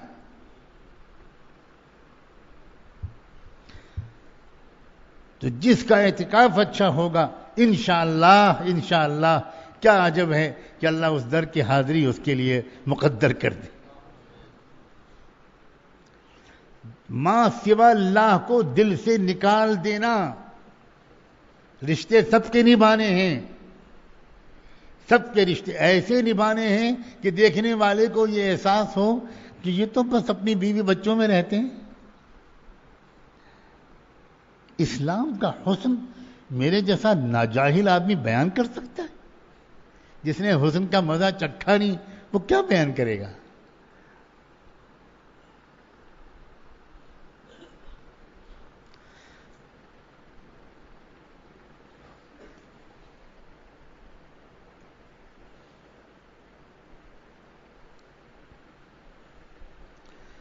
رحمت دو عالم صلی اللہ علیہ وآلہ وسلم کا حجرہ ہے. حضور اکرم صلی اللہ علیہ وسلم تہجد پڑھ رہے ہیں. اس آسمان کے نیچے ایسی نماز کبھی کسی نے نہیں پڑھی ہوگی جیسی محمد مصطفیٰ کی ہر نماز ہوتی تھی. کیا وصل ہوتا ہوگا، عالم بالا سے کیا رابطہ ہوتا ہوگا، اللہ سے کیسی ہم کلامی ہوتی ہوگی، آسمانوں کی کیسی سیر ہوتی ہوگی، کیا آپ کے قلب و روح کی پرواز ہوتی ہوگی نماز میں. جب ایک مومن کی نماز کے بارے میں حضور فرما رہے ہیں الصلاۃ معراج المؤمن، نماز مومن کی معراج ہے، تو حضور کی نماز کا کیا عالم ہوگا. لیکن قربان جائیں اللہ کے رسول کو. سلام پھیرتے ہیں آپ، تہجد کی نماز سے فارغ ہوتے ہیں اور آپ اپنی پیاری وفادار پاک دامن بیوی حضرت خدیجہ سے کیا پیار بھرے لہجے میں بات شروع کرتے ہیں. کہتے ہیں کلمین یا حمیرا، اے لال گڑیا کچھ مجھ سے باتیں کرو مجھ سے. اللہ اکبر، دونوں چیزیں ایک ساتھ ہیں. یہی اسلام کا حسن ہے. یہ نہیں کہ اب آپ آسمان سے جڑے ہوئے ہیں، رب العالمین سے جڑے ہوئے ہیں، تب آپ یہاں کے حقوق ادا کرنا نہیں جانتے. نہیں. آج کی بڑی مصیبت یہ ہے کہ ہم مسلمانوں میں ایسے لوگ کروڑوں میں کوئی ایک آدھ ہیں جو دونوں کے درمیان بیلنس کا سلیقہ جانتے ہیں. ذرا سا ایک چلے میں گئے، 3 چلے لگائے، ذرا سا دیندار بنے تو اب گھر بار چھوٹ گیا، کاروبار چھوٹ گیا، بیوی پر ڈانٹ پڑنے لگی، بچوں سے بے تعلق ہو گئے، اور یا اگر دنیا کی طرف گئے تو نمازیں چھوٹنے لگیں، ویران ہو گئیں. یہ طریقہ نہیں ہے محمد رسول اللہ کا. جیسے جیسے نماز بہتر ہوتی چلی جائے ویسے ویسے بچوں سے پیار بڑھتا جائے، ویسے ویسے اخلاق بڑھتے جائیں، ویسے ویسے شفقت بڑھتی جائے.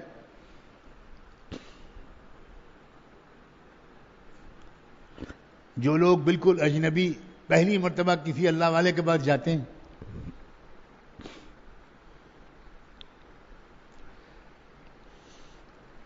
اور اس کو دیکھتے ہیں کہ وہ اپنے بچوں کے ساتھ، نواسوں پوتوں کے ساتھ ہنسی مذاق کر رہے ہیں، کمر پہ بٹھائے ہوئے ہیں، گردے پہ بٹھائے ہوئے ہیں، اس سے کھیل رہے ہیں، تو بعض لوگ جو یہ تصور لے کے جاتے ہیں بزرگوں کا کہ خاص قسم کا تصور کہ حضرت جبریل کے پوتے ہوں گے، تو ان کو لگتا ہے کہ یہ بزرگ ہیں، یہ تو ہنس رہے ہیں،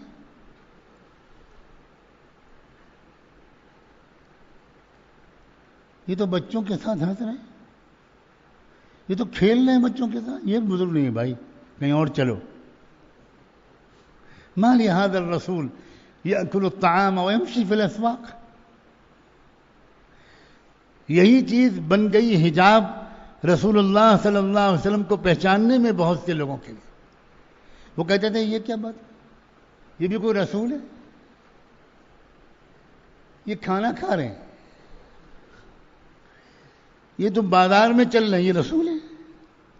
ہمیں بزرگ تو وہ چاہیے کہ بیچارہ نہ آنکھ سے دیکھتا ہو، نہ کان سے سنتا ہو، لولا لنگڑا، معذور، اپاہج، زمین پر بوجھ. یہ تصور ہے لوگوں کا. اسی لیے جو لوگ پہلے کہیں جا کر غلطی سے ایسے وقت میں ان کی نظر پڑ جاتی ہے تو وہ حیران ہو جاتے ہیں.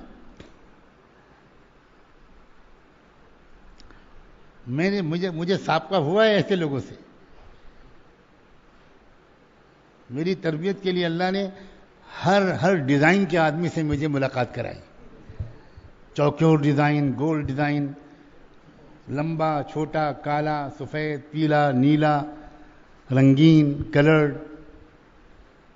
تو میں کچھ لوگوں کو لے کر گیا، بڑے خاص قسم کے لوگ، مرکز نظام الدین.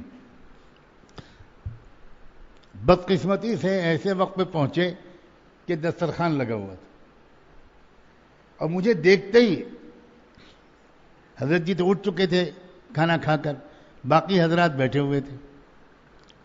مجھے دیکھتے پکارا، ارے رے مولانا ادھر آ جائے، ہاتھ دھو کے ادھر آ، جلدی آئیے، جتنے ساتھی ہیں آپ کے ادھر لے آئے۔ اب حضرات سب بیٹھے ہوئے، مولانا امر لاٹ صاحب، مولانا عمر صاحب، مولانا ابراہیم صاحب، اب ہنسی مذاق چل رہا ہے، یہ کھا رہے ہیں موٹی ہڈی ان کے سامنے ڈال رہے ہیں، ان کی روٹی چھڑا لی، ان کی پلیٹ کھسکا لی، یہ ہنسی مذاق۔ اب وہ جو لوگ تھے یہ بزرگ لوگ، یہ مولانا سجاد صاحب ان کو کہاں لے آئے، ہنس رہے ہیں دسترخوان پہ، ہنس رہے ہیں۔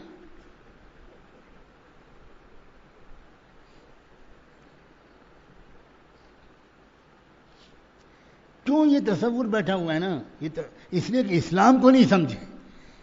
حالانکہ خوبصورتی اسلام کی کیا ہے؟ خوبصورتی اسلام کی یہ ہے کہ اللہ کے رسول نے یہ سکھایا کہ دسترخوان پر ہلکا پھلکا ہنسی مذاق کرتے رہنا، یہ سنت ہے۔ آپ لوگ کھانے کے آداب میں یہ کبھی نہیں سناتے ہوں گے، وہ جلالی قسم کے امیر جماعت کے وہ ایسا کہاں سنائیں گے؟ وہ کھانا بھی ایسے ہی کھاتے ہیں کہ جیسے میت کو دفنا رہے ہوں۔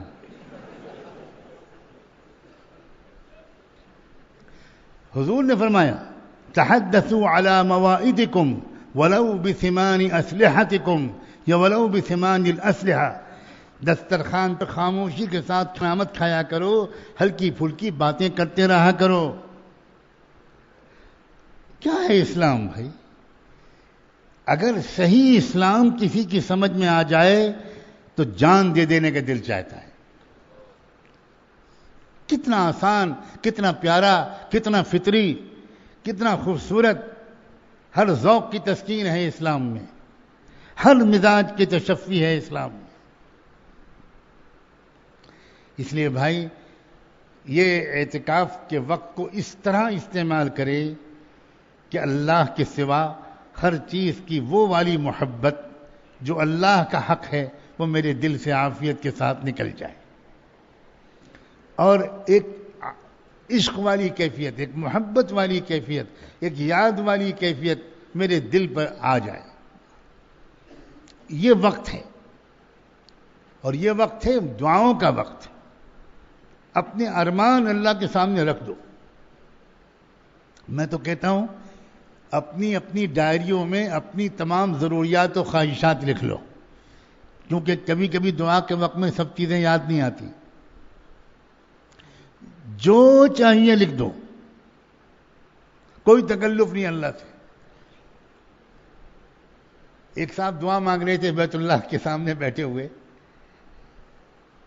اے اللہ 28 کروڑ روپیہ دے دیجیے، اے اللہ 28 کروڑ، بیت اللہ کا واسطہ، مقام ابراہیم کا واسطہ، اس مقدس مسجد کا واسطہ، خانہ کعبہ کی تاریخ کا واسطہ 28 کروڑ روپے دے دیجیے۔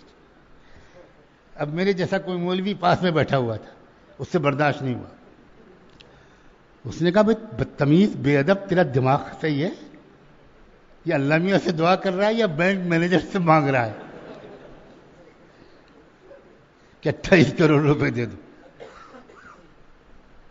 تو اس نے کہا چپ بخیل کا بچہ، اللہ سے مانگ رہا ہے تب تو تیرے پیٹ میں درد ہو رہا ہے، اگر تجھ سے مانگ لیتا تو کہیں مجھے چاقو ہی نہ مار دیتا۔ پھر اس نے کہا کہ میرا مال ڈوب گیا، میرا 28 کروڑ کا انشورنس کا مسئلہ ہے، مجھے 28 کروڑ روپے پیمنٹ کرنے ہیں، اللہ میں سے مانگ رہا ہوں، تم سے کیا کہہ رہا ہوں جو تمہارے پیٹ میں درد ہو رہا۔ تو آپ یہ بھی مانگ سکتے ہیں کہ 28 کروڑ دے دو، مگر چپکے سے مانگنا، مجھے پتہ نہیں مسجد کے ذمہ دار کہیں کوئی جلالی نہ ہو اور وہ آ کر کہنے لگے کہ کیا یہ سب کیا کر رہے ہو تم، 28 کروڑ مانگ رہے ہو۔ اللہ سے باتیں کیا کرو دوستو، اللہ قریب ہے، اللہ دور نہیں ہے، باتیں کرو اللہ سے۔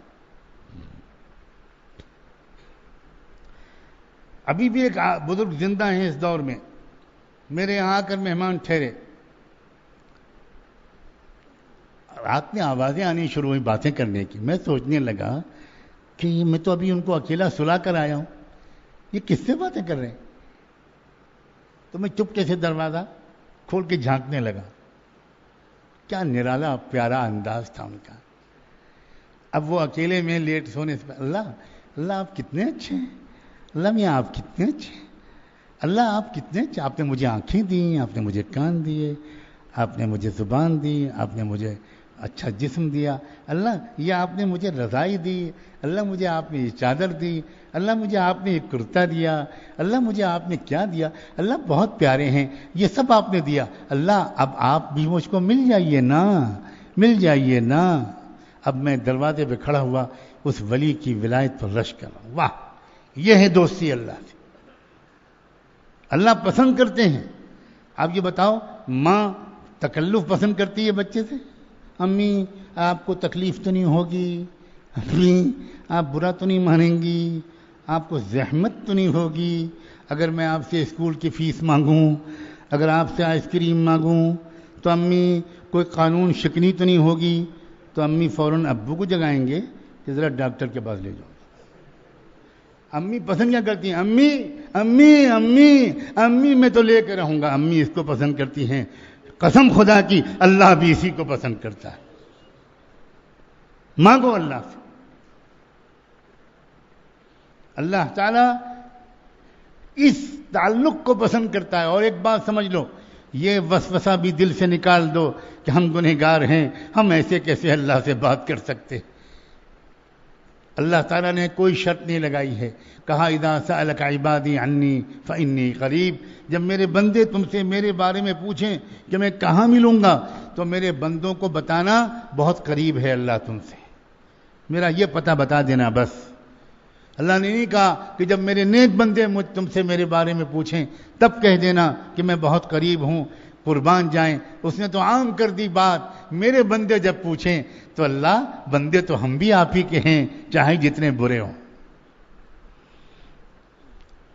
دعا ہے کہ اللہ تبارک و تعالی اعتکاف کے پورے آداب کے ساتھ اعتکاف کرنا آسان فرمائے۔ ہمارے بزرگوں نے جنہوں نے اجتماعی اعتکاف کی اجازت دی، امت کی اصلاح و تربیت کے مقصد سے، ایک شرط وہ ضرور لگاتے تھے کہ بھائی آپس میں باتیں بالکل اپنے اوپر تقریباً حرام کر لو۔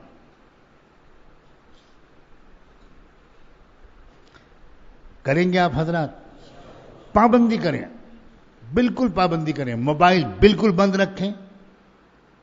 بھائی ہمیں سب سے ہٹ کٹ کر اللہ سے جوڑنا ہے، چند دن کے لیے ہم سب سے ہٹ کٹ نہیں سکتے۔ اعتکاف کی حقیقت ہی ہے سب سے کٹ جائیں، نہ آپس میں باتیں، نہ غیر ضروری طور پر گھر سے فون پر بات چیت۔ کوئی بہت ایمرجنسی ہو تو آپ 1 منٹ کی فون کال کر لیں، بس وہ بھی بند۔ اللہ پر چھوڑیں، سب ٹھیک رہے گا انشاءاللہ، سب خیریت رہے گی۔ اور جو وقت جس کا نظام الاوقات میں بتایا گیا اس کی پابندی کریں۔ یہ نہ کریں کہ جب انفرادی اعمال کا وقت ہے تو اس وقت آپ کوئی اجتماعی عمل شروع کر دیں، جب اجتماعی عمل کا وقت ہے تو اس وقت آپ نفلوں کی نیت باندھ لیں۔ یہ نہ کریں۔ نظام کی پابندی کی بھی عادت ڈالیں، ایک دوسرے کو تکلیف نہ پہنچے اس کا بہت اہتمام کریں۔ کوئی دھکا نہیں، دسترخوان پر بیٹھنے میں کوئی جلدی نہیں، ایثار کے ساتھ دوسرے کو آگے بڑھاتے ہوئے سلیقے اور وقار کے ساتھ۔ اتنے لوگ مسجد میں ہوں پھر بھی ایک آواز نہ ہو، نہایت خاموشی کے ساتھ۔ چند دن کی بات ہے، تھوڑا نیند کو کم کر دیں، تھوڑا کھانے پینے کو کم کر دیں۔ ہم لوگ بڑے ہوشیار ہیں کہ کھانے پینے کی اوقات خالی بدل دیتے ہیں، باقی مقدار میں نے تو چپ ہو گیا مقدار پر۔ آپ ہی میں سے کچھ لوگ بولے کہ مقدار بڑھا دیتے، تو آپ جانو بھائی میں نے نہیں کہا، کیونکہ میں الزام لگانے کی ہمت نہیں کر سکتا۔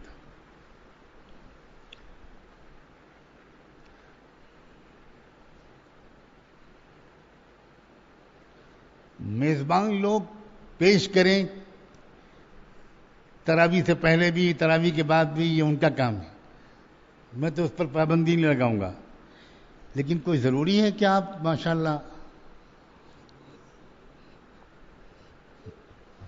ہیں سمجھدار لوگ، سمجھ گئے میرے اشارے، اور وہ آپ کا خوش نصیبی ہے کہ میں اپنی ایک نئی تکلیف مجھے شروع ہو گئی 10-15 دن سے، اب وہ میرے لیے صحت کی دعا بھی کرے، ورنہ میں تو یہیں آپ کے ساتھ رہتا، لیکن اب میری معذوری ایسی ہو گئی ہے، اللہ سے دعا کیجئے کہ میں اس کی وجہ سے ابھی فی الحال یہاں پر مسجد میں باقاعدہ معتکف ہونے کی نیت نہیں کر سکا، بار بار مجھے ضرورت پڑتی ہے تیل ویل لگانے کی، تو مختلف اس کے اسباب ہیں، تو میں تو خود نگرانی نہیں کر پاؤں گا،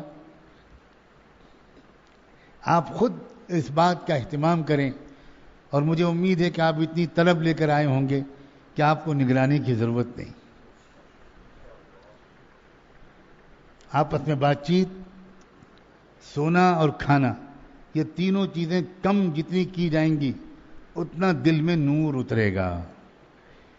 ہم لوگوں کو اندازہ نہیں ہے کہ جائز گفتگو بھی دل کے نور کو کم کرتی ہے۔ روحانیات کا جو لوگ علم رکھتے ہیں، جو راز سمجھتے ہیں کن چیزوں سے انسان کے اندر نورانیت بڑھتی ہے، کن چیزوں سے نورانیت گھٹتی ہے، ان میں سے ایک ہے غیر ضروری بات چیت، اس سے بھی بہت نقصان ہوتا ہے۔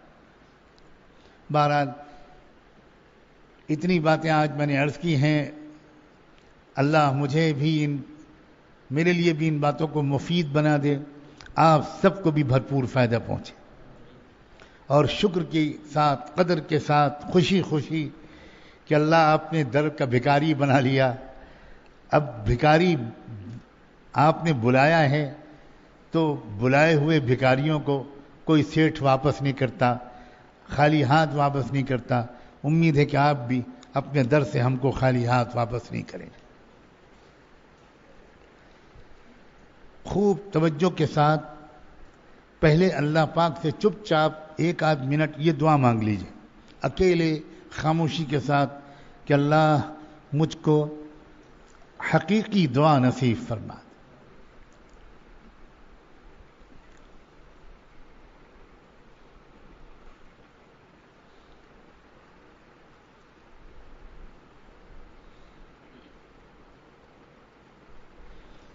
سبحان اللہ وبحمدہ، سبحانک اللہم وبحمدک، نشہد ان لا الہ الا انت، نستغفرک ونتوب الیک۔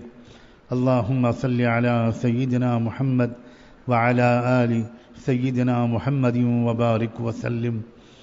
اللہم صل علی سیدنا محمد صلاة تنجینا بها من جمیع الاہوال والآفات، وتقضي لنا بها جميع الحاجات، وتطهرنا بها من جميع السيئات، وترفعنا بها أعلى الدرجات، وتبلغنا بها أقصى الغايات من جميع الخيرات في الحياة وبعد الممات، إنك على كل شيء قدير، إنك على كل شيء قدير، إنك على كل شيء قدير۔ ربنا ربنا ربنا ظلمنا أنفسنا ظلمنا أنفسنا ظلمنا أنفسنا وإن لم تغفر لنا وترحمنا لنكونن من الخاسرين، فلا تجعلنا من الخاسرين، فلا تجعلنا من الخاسرين، فلا تجعلنا من الخاسرين۔ اللهم إني ظلمت نفسي ظلما كثيرا، وإنه لا يغفر الذنوب إلا أنت، فاغفر لي مغفرة من عندك، وارحمني وارحمني وارحمني، إنك أنت الغفور الرحيم۔ اللهم إنك عفو كريم تحب العفو فاعف عنا، اللهم إنك عفو كريم تحب العفو فاعف عنا، اللهم إنك عفو كريم تحب العفو فاعف عنا۔ اللهم آت نفوسنا تقواها، اللهم آت نفوسنا تقواها وزكها، أنت خير من زكاها، أنت وليها ومولاها، أنت وليها ومولاها۔ اللهم آت نفوسنا تقواها وزكها أنت خير من زكاها أنت وليها ومولاها. اللہ ہم آپ کے بندے اور آپ کی بندیاں آپ کے حضور میں حاضر ہیں. اللہ ہم خطا کار، قصوروار، سیاہ کار. اللہ اللہ اللہ اللہ آپ ہماری حقیقت جانتے ہیں. ہم ظاہر میں آپ کے بندے ہیں، حقیقت میں نہایت گندے ہیں. اللہ آپ نے ہم کو بہت موقع دیے تھے. اللہ ہم نے ان موقعوں سے فائدہ اٹھایا ہوتا تو ہمارا دل پاک صاف ہوتا، ہمارا ایمان مضبوط ہوتا، ہماری نمازیں اچھی ہوتیں، ہماری عقل مضبوط ہوتی، ہمارا آپ سے تعلق گہرا ہوتا، ہمارا دامن گناہوں سے داغ نہ ہوا ہوتا. اے اللہ مگر کیا کریں اللہ، نفس و شیطان کے چکر میں ہم پڑ گئے. اللہ ہم نے اپنے کو ہلاک کر لیا. اللہ اللہ اللہ اللہ بڑی امیدوں کے ساتھ آئے ہیں. رمضان کا موقع ہے اللہ، رمضان کے آخری عشرے کی رات ہے، طاق رات ہے، آپ کے بندوں کا مجمع ہے. اللہ شرمندہ گنہگاروں کا مجمع ہے، شرمندہ گنہگاروں کا مجمع ہے. معاف فرما دیجئے، معاف فرما دیجئے، معاف فرما دیجئے. اللہ معاف فرما دیجئے، اللہ معاف فرما دیجئے.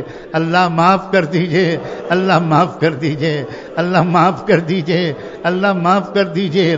اے اللہ اے اللہ اے اللہ ایک بار ہم سب کو اپنی پیار بھری نظر سے دیکھ لیجئے، شفقت کی نظر سے دیکھ لیجئے، رحمت کی نظر سے دیکھ لیجئے. اے اللہ اے اللہ اے اللہ کون سا وہ گناہ ہے جو ہم کر سکتے تھے اور ہم نے کر نہیں ڈالا. اللہ اگر ہمارے اعمال نامے میں کچھ گناہوں کا تذکرہ نہیں ہے تو شاید اس کی وجہ یہ ہے کہ ابھی تک ہم کو ان گناہوں کے کرنے کا موقع نہیں ملا، ورنہ جو گناہ ہم نے کر پائے ہیں ہم سب کر گزرے ہیں. اللہ اللہ بہت برا حال ہے، بہت برا حال ہے. اللہ اگر آپ نے اپنی رحمت کا یقین نہ دلایا ہوتا، آپ نے بار بار نہ کہا ہوتا میرے گنہگار بندو میری رحمت سے کبھی مایوس نہ ہونا، تم گناہ کرتے کرتے تھک سکتے ہو، میں تم کو معاف کرتے کرتے نہیں تھکوں گا. اللہ آپ کی اسی رحمت کو پکارنے آئے ہیں، اسی کی تلاش میں آئے ہیں، اسی کو ڈھونڈنے آئے ہیں.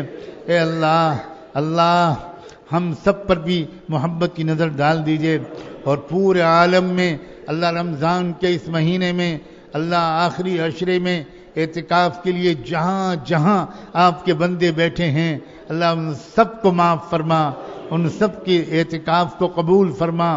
آپ کی جو بندیاں اپنے اپنے گھروں میں اعتکاف میں بیٹھی ہیں اللہ ان پردہ نشیں پاک دامن اللہ اپنی بندیوں کے اعتکاف کو قبول فرما. اے اللہ اس پاک عشرے میں، ان پاک ایام میں آپ کے کچھ خوش نصیب بندے حرمین شریفین میں ہیں اللہ، اعتکاف میں بیٹھے ہیں. رمضان کا مہینہ ہے، عشر اخیرہ ہے، مسجد حرام کا صحن ہے اور وہ وہیں معتکف بیٹھے ہیں. کبھی طواف کرتے ہیں، کبھی حجر اسود کو چومتے ہیں، کبھی کعبے کے غلاف سے لپٹتے ہیں، کبھی مقام ابراہیم کے پیچھے نماز پڑھتے ہیں، کبھی صفا اور مروہ کے چکر لگاتے ہیں، کبھی لبیک لبیک پڑھ کر دیوانوں کی طرح آپ کے گھر کا رقص کرتے ہیں. اور اللہ اسی طرح آپ کے بہت سے خوش نصیب بندے اللہ حرم نبوی میں ہیں، اللہ روز اطہر پر حاضر ہو کر ندامت بھرا سلام پیش کر رہے ہوں گے. اے اللہ ان کے تمام دعاؤں کو بھی قبول فرما اور ان کی دعاؤں میں ہم دور رہ جانے والوں کا حصہ لگا دیجئے. اللہ ایک بار ایسا کر دیجئے کہ ہم سارے گناہوں سے پاک صاف ہو جائیں اور ہم کو تقوی مل جائے. اللہ رمضان بزرگوں سے سنا ہے 2 نعمتیں دینے کے لیے آتا ہے، ایک مغفرت کی نعمت اور ایک تقوی کی نعمت. اللہ ہم دونوں کے محتاج ہیں، ہم دونوں کے سائل ہیں، ہم دونوں کے بھکاری ہیں. ہمیں مغفرت بھی عطا کر دیجئے اور اللہ تقوی بھی عطا کر دیجئے. اے رب کریم ہم بے سلیقہ لوگ ہیں، ہم کو اعتکاف کا طریقہ نہیں آتا اللہ، ہم کو اعتکاف کا ادب نہیں آتا اللہ، اعتکاف کی نزاکتوں کا پورا علم نہیں ہے. اے رب کریم احتیاط کے ساتھ، ادب کے ساتھ، سلیقے کے ساتھ، خاموشی کے ساتھ اعتکاف ہمارا کروا دیجئے اللہ، پورا کروا دیجئے. بے ادبی سے بچائے رکھیے گا، بے ادبی سے بچائے رکھیے گا، خوب دعائیں کرنے کی توفیق عطا فرما، خوب مانگنے والا بنا۔